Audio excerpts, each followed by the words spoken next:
Progressive education has been the dominant trend in the United States since the turn of the 19th century, with John Dewey being accredited as the one leading the way. In Democracy in Education, an introduction to the philosophy of education, Dewey discusses the importance and social role of education in modern society from a philosophical pragmatist and progressive pedagogical perspective.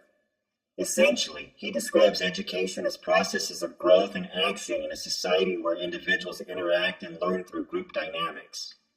Dewey argues that an individual can only learn certain aspects of living in a society through group interaction, thus creating a social responsibility and necessity for older or established members to educate younger and new members. In this case, education involves providing young and new members with the understanding of what it means to be an active participant within a group, while also learning about and honing their own interests and talents. Another individual that is frequently cited in education in the United States is Jean Piaget, a Swiss psychologist. Piaget focused on the genetic aspect of cognitive development in terms of epistemology, which addresses the theory and study of knowledge as well as the rationality of belief. Piaget is accredited with developing a theory of constructivist learning, which proposes that there are numerous factors that go into learning. He theorized that learning is not simply the act of receiving knowledge. Instead, learning also involves the learner's participation in the making of meaning with the knowledge. From a more modern educational point of view, constructivism is commonly interpreted as a learner individually constructing their own meaning from what they learn.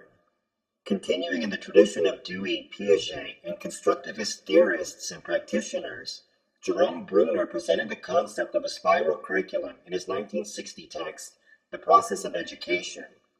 Bruner's premise is that no matter the age of the learner or the complexity of the content or subject, they can learn it if it is designed and delivered in the right way. Criticism of constructivist learning approaches includes the validity of an individual learning a concept at a certain age if they do not have the mental capacity and memory required to learn it.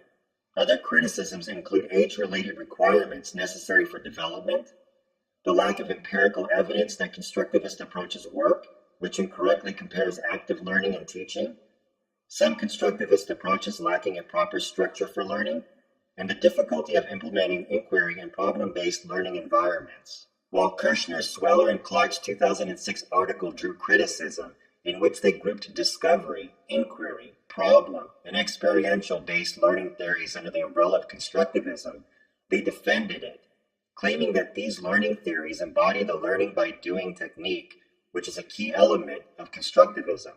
Essentially, Kirshner et al.'s argument is that learning by doing is useful for individuals that already have previous knowledge when learning new concepts. However, they did not outright reject constructivist pedagogies. For example, earlier research by Sweller and Cooper, and then later further explored by Hilbert and Renkel, have reviewed the effectiveness of the worked example effect, which is learning through the studying of a concept, accompanied by a technique called fated guidance. Teachers practicing fated guidance create a sort of expert-novice dynamic with their students. Perhaps this kind of strategy can be best explained in the context of writing instruction in higher education, since some theories in writing instruction have promoted an expert-novice approach.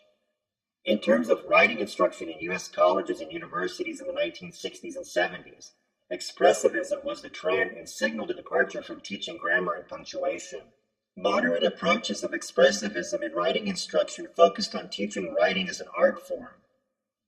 Instead of placing emphasis on the final product, writing teachers focused on the process of writing, experimentation, and minimizing the importance of audience. The more radical approaches to expressivism concentrated on group and community rather than individual experiences. Students were encouraged to explore their creativity and express themselves in their writing based on what was happening around them at a given time or in a given location. Cognitivism, which also stressed process over product in the writing classroom, focused on understanding the mental processes behind language and writing in individual writers during the 1970s and 80s. The social turn in composition studies in colleges and universities in the 1980s promoted the idea that language and the mind are one, and that writing is a social act. Social constructivism privileges the notion of discourse communities within the public and academic spheres. James Berlin, a prominent voice in composition theory since the 1980s, claimed ideology inherently affects learners' discourse and writing in significant ways.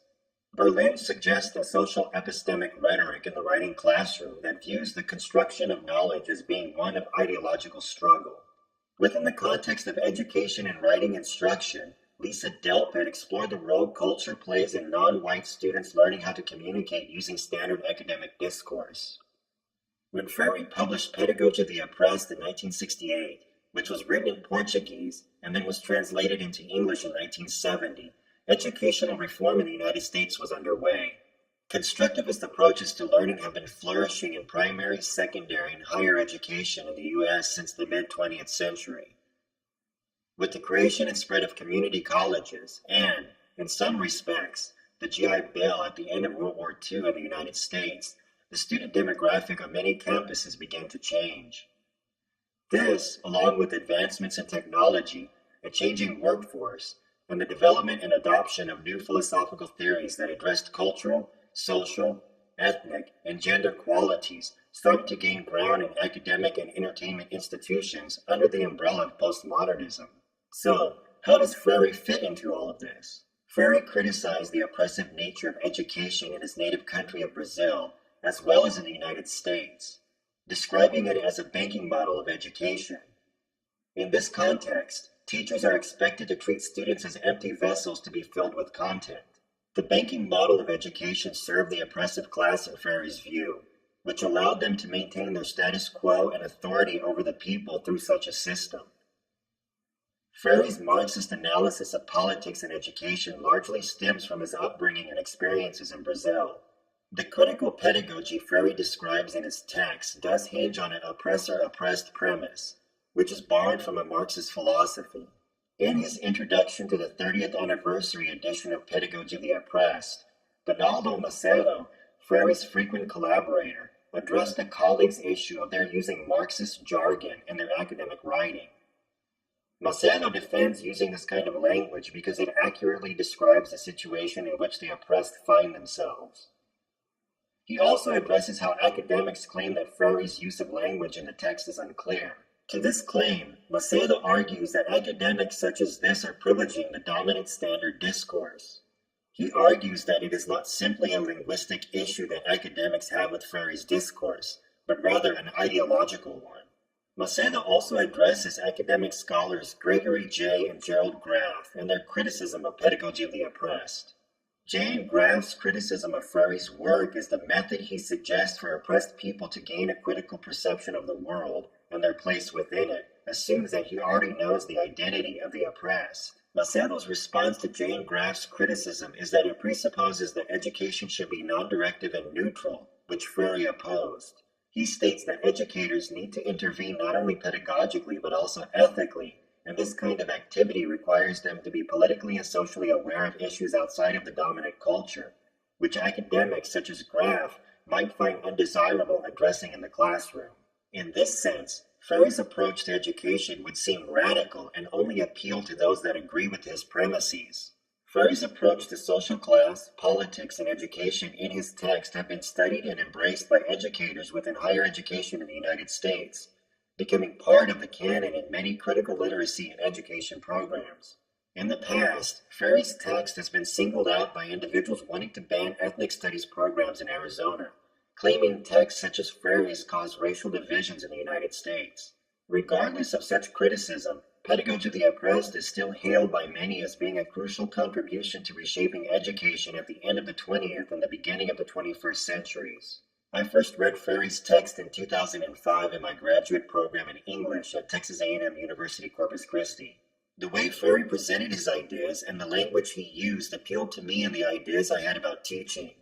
The discussions we had about Freire's educational and pedagogical theories in my graduate classes helped me to consider all of the angles when interpreting them in the context of our own writing classes. We did not address his use of Marxist ideology or the references to Mao Zedong, scholars from the Frankfurt School, or Che Guevara, even though we read and addressed other postmodern scholars that applied a Marxist lens in their analysis of various literary texts.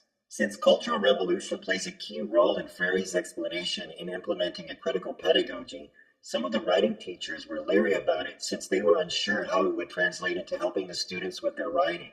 Also, since we were not living in an overtly oppressive country such as Freire's Brazil at that time, I, along with some of the other writing teachers, used some of the concepts Freire addressed in his text, such as theming our classes around social, cultural, and political issues, allowing students to choose the topics they wish to research and write on, and incorporating discussions in the classroom that emphasize dialogue and reflection. Perhaps in a way we were only scratching the surface of critical consciousness in our writing classes, though. Something he and Macedo claimed was a watering down of the significance of such activities. If I were to teach an English graduate class that incorporated Freire's text, I would definitely include a discussion on his use of Marxist ideology and the Frankfurt School, as well as discussions relating to socialism and communism within the context in which Freire wrote the text and our current one.